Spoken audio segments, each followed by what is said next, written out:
Hi every one, இது உங்கள் APJ Maran academy.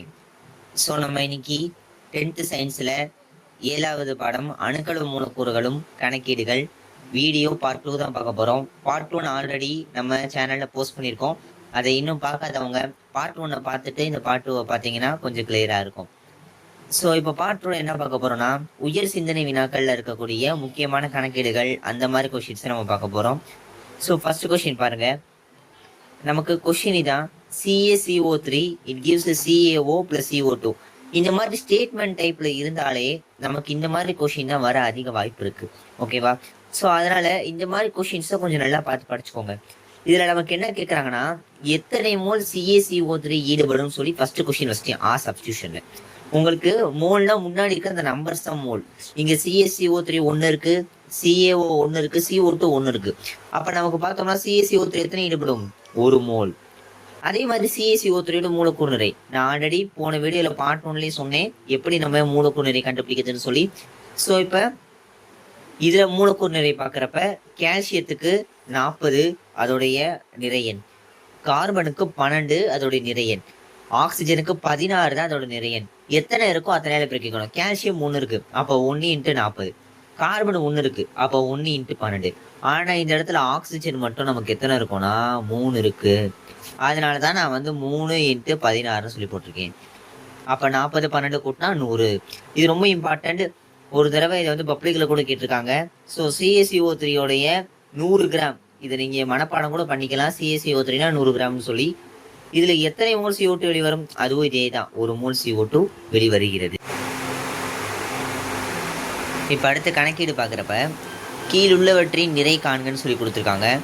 2 mole H மூலக்கூறு. இது கணக்கீடு பார்த்தோன்னா நமக்கு 2 மோல் H உடைய நிறைய கேட்டிருக்காங்க. ஸோ நிறைக்கான ஃபார்முலா என்னன்னா மோல் எண்ணிக்கை பை மூலக்கூறு நிறை. இதை நான் ஃபார்முலா ஷீட்டு நான் உங்களுக்கு போட்டிருக்கேன் நம்ம சேனலில். அதில் ஃபஸ்ட்டு ஃபார்முலா மோல் எண்ணிக்கை = மூலக்கூறு நிறை பை நிறை தான். அப்போ எனக்கு நிறை மட்டும் வேணும் அப்படின்றப்ப மூலக்கூறு நிறையை நான் அங்கிட்டு கொண்டு போகிறப்ப பெருக்கலாம் மாறும். ஸோ அப்போ மோல் எண்ணிக்கை × மூலக்கூறு நிறை வேணும். அதாவது ஆக்சுவலாக இது என்ன கான்செப்டில் இந்த ஃபார்முலா டிரைவ் ஆச்சுன்னா, மோல் எண்ணிக்கை = நிறை பை மூலக்கூறு நிறை. ஓகேவா? இதில் எனக்கு நிறை வேணும் அப்படின்றப்ப இதை அங்கிட்டு கொண்டு போகிறப்ப எனக்கு அது பெருக்கலாம் மாறுது. அதான் எனக்கு இந்த ஃபார்முலா டிரைவ் ஆகிருக்கு. ஓகேவா? ஸோ இந்த இடத்துல எனக்கு பார்க்குறப்ப மோல் எத்தனை இருக்குது? எனக்கு 2 மோல் கொடுத்துருக்கேன். அப்போ 2, இதுக்கான நிறையன் 2 மூலக்கூறு நிறை. அப்போ 2 2 4 கிராம். இதுக்கும் அதே தான் 3. எனக்கு குளோரின் அப்படின்றப்ப 35.5 தான் அதோடைய நிறையன். ஆனால் குளோரின் அப்படின்றது ஒரு ஈரணு மூலக்கூறு. நீங்கள் நல்லா தெரிஞ்சுக்கணும். மூலக்கூறு அப்படின்றப்ப நீங்கள் நினைக்கலாம், போன வீடியோவில் நான் என்ன சொன்னேன்னா ஹைட்ரஜனோட நிறையன் 1 தான் அப்படி சொன்னேன். அப்போ எப்படா இங்கே நீ 2 போட்டேன்னு சொல்லி கேட்டிங்கன்னா, ஹைட்ரஜன் ஒரு ஈரணு மூலக்கூறு H2, அதனால நான் 2ஆல் பெருக்கினா எனக்கு 2 தான் அதோடைய மூலக்கூறு நிறை. இங்கே குளோரினும் ஒரு ஈரணு மூலக்கூறு, அதனால Cl2. உங்களுக்கு இந்த ஓரணு மூலக்கூறு ஈரணு மூலக்கூறு இதை பற்றி ஏதாவது கன்ஃபியூஷன் இருந்தால் கமெண்ட் பண்ணுங்கள், நான் அதுக்கு தனியாக கூட ஒரு வீடியோ போடுறேன். ஸோ அப்போ இந்த இடத்துல எனக்கு Cl2 ஈரணு மூலக்கூறு அப்படின்றப்ப எனக்கு 35.5 2ஆல் பெருக்கினா 71, இதையும் பெருக்கிறப்ப 213 கிராம். இப்போ அடுத்த 5 மோல் சல்ஃபர். இங்கே சல்ஃபர் அப்படின்றது ஒரு 8 அணு மூலக்கூறு. ஓகேவா? அப்போ நான் என்ன பண்ணணும், 8ஆல் பெருக்கணும். நிறைய பேர் என்னென்னா எஸ்ன்னு கொடுத்தோன்னே டேரெக்டாக என்ன பண்ணிடுவீங்க, 32ஆல் 5 பெருக்கி முடிச்சிடுவீங்க. அப்படி பண்ணக்கூடாது. இந்த இடத்துல உங்களுக்கு தெரியணும், சல்ஃபர் அப்படின்னா அது 8 அணு மூலக்கூறு, குளோரின் அப்படின்னா அது ஈரணு மூலக்கூறு, ஹைட்ரஜனால ஒரு ஈரணு மூலக்கூறு.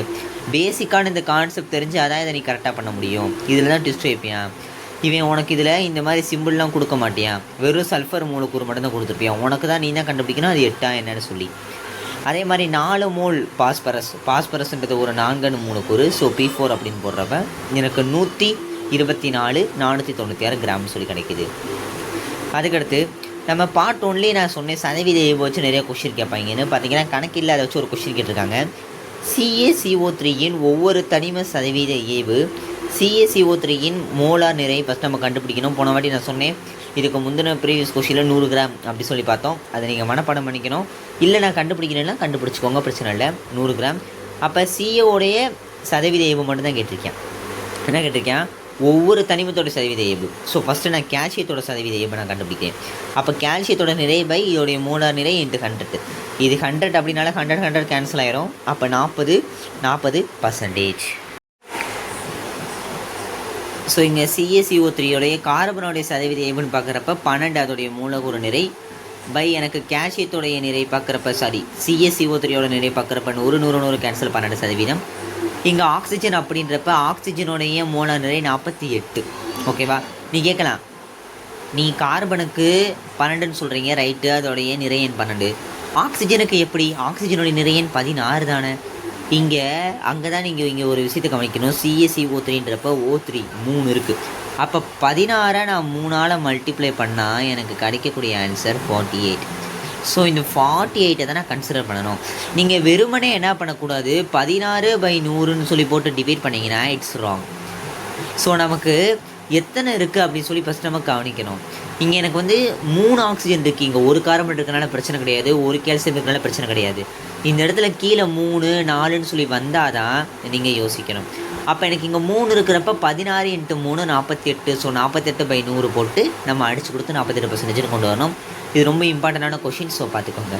அடுத்து Al2SO4 ஓவின் சதவீத காண்க. இதில் மோலார் நிறை கேட்குறாங்க. ஃபஸ்ட்டு சதவீத ஆக்சிஜனோட சதவீதக்கு நம்ம மோலார் நிறையை கண்டுபிடிக்கணும். கண்டுபிடிச்சா தான் நமக்கு ஆக்சிஜனோட சதவீதம் கண்டுபிடிக்க முடியும். இதோடைய மோலார் நிறை பார்க்குறப்ப அலுமினியத்துக்கு 27, 2 இருக்கிறனால 2 × 27. சல்ஃபருக்கு 32, 1 இருக்கிறனால 1. ஆக்சிஜனுக்கு 16, 4 இருக்கிறனால 16 × 4. இது ஓவராலாக நம்ம 3ஆல் பெருக்கிறனால ஓவராலாக 3ஆல் பெருக்கிறேன். அப்போ எனக்கு 54 + 32 + 64 × 3. 54 + 32 64 போனால் 96. 96ஓட நான் 3 பெருக்கினேன்னா 288. கூட்டினேன்னா 342 கிராம். இது Al2SO4 மூலக்கூறு மோலார் நிறை. இப்போ இதோடைய சதவீதம் எப்போ போகிறப்ப 12 × 16/342 100. என்னையா சொல்கிற, ஆக்சிஜனுக்கு 16 தானே வரும், எப்படி இப்படி வரும் அப்படி சொல்லி கேட்டிங்கன்னா, எனக்கு இந்த இடத்துல ஆக்சிஜன் பார்க்குறப்ப நான் அங்கே பார்த்த மாதிரி தான். இங்கே எப்படி நமக்கு CaCO3க்கு பார்த்தோம்னா 3 இருந்தனால நான் 3ஆல் பெருக்கி 48 போட்டேனோ, இங்கே ஆக்சிஜன் எவ்வளோ இருக்குன்னு பார்க்கணும். இங்கே எனக்கு பார்க்குறப்ப நீங்கள் பார்த்தோன்னு என்ன சொல்லுவீங்க, 4 தானே இருக்குது, அப்போ 4ஆல் பெருக்கிக்கோ அப்படின்னு வைங்க. அதான் கிடையாது, வெளியில் ஒரு 3 இருக்குது. அப்போ 4 3 ஃபஸ்ட்டு பெருக்கணும். அப்போ நான் 3 12.